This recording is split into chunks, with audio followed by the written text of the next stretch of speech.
So today we will start with our class 3 designs, and for this patient or this model we will be constructing a metal partial denture. We will follow the steps again for the designing of the partial denture, because this will ensure that we don't leave out any components. So remember, in the first visit I have taken my impressions and my models, and I will do my surveying and the designing on my primary models.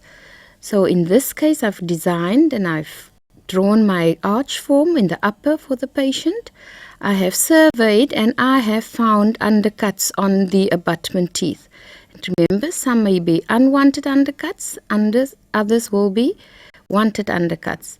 In a metal partial denture, we are always using a 0.25 undercut for our chrome cobalt clasp. So the first step is that to identify the need, and during the surveyor I have identified my guide planes, and that is just to indicate that the guide planes will be on the abutment surfaces of the abutment teeth next to the saddle area, and I will be replacing the teeth in the first quadrant and in the second quadrant. The next step is to provide support, and support has to do with preventing the denture from sinking into the mucosa, and has to do with provision of rests on abutment teeth, and there must be a minimum of 3 rests.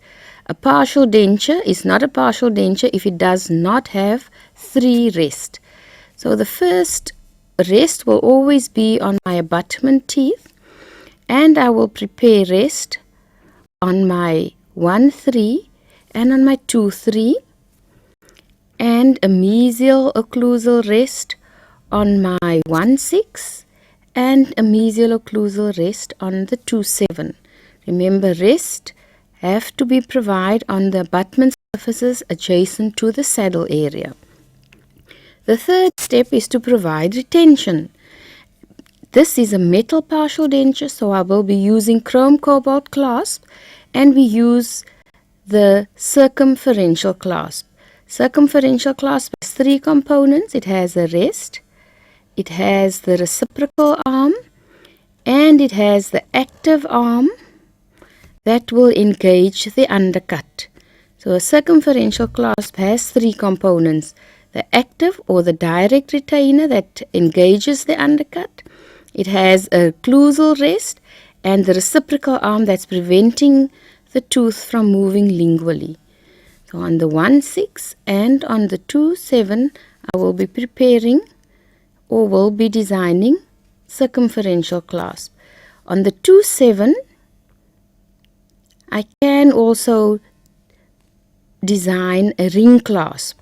So when we have a ring clasp, our ring clasps are used when we have lone standing, mesially tilted teeth, because then the undercuts in the mesiobuccal and in the mesiolingual area are usually bigger. So in this case I will be using the mesiobuccal area, and I will draw my second rest is to prevent, because this clasp is longer than the normal circumferential clasp, they usually tend to break or fracture here distally, and the second rest is just to provide a little bit of support for the circumferential ring clasp. Retention, we must always have 2 clasps, minimum of 2 clasps.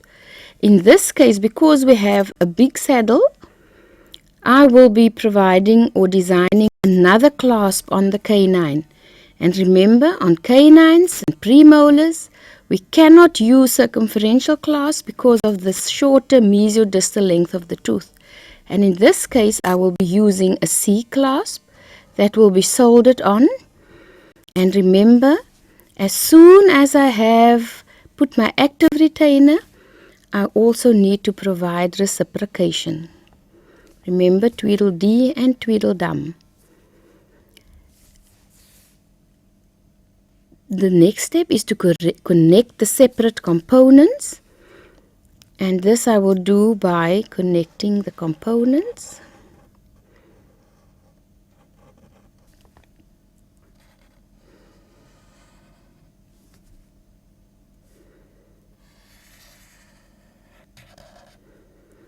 to indicate to the technician that this is a metal partial denture.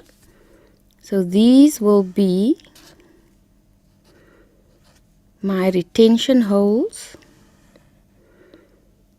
for my acrylic. So I will look at my design whether I've got horizontal stability. I have got 1, 2, 3, 4 rests. So I've satisfied the principle of 3 rests. I've got 1, 2 clasp and an additional clasp which will be soldered on, and that's the way we indicate it. It's soldered onto the framework because this clasp will be a stainless steel clasp.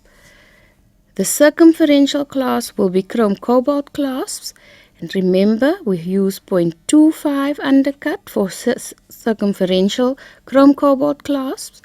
In the K9, if we have, for example, a 0.25 undercut, I will instruct the lab to use a 0.9 stainless steel wire that will be soldered onto the major framework. If I can give you the practical example of this one.